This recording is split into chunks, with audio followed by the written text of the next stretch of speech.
Aprobado na ng Committee on Transportation and Communications o COTC ang internal rules at procedures ng komite na magsisilbi umanong guiding framework para sa mga regular members ng Parliament sa muling pagbubukas ng komite pagkatapos ng halalan sa October 13, 2025.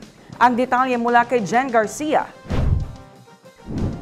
Ayon sa mga mambabatas, layunin ng internal rules ng komite na matiyak ang maayos na paglipat ng tungkulin sa mga halal na miyembro upang kanilang maisakatuparan ang mga tungkuling panglehislatura.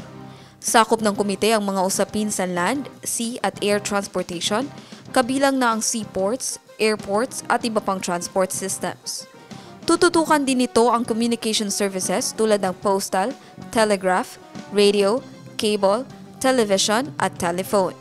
Muling nagpulong ang komite ngayong araw sa pangunguna ni COTC Chairman Zulfikar Ali Bayam at tinalakay ang 25 panukalang batas na isinumite para sa mas masusing pagrepaso.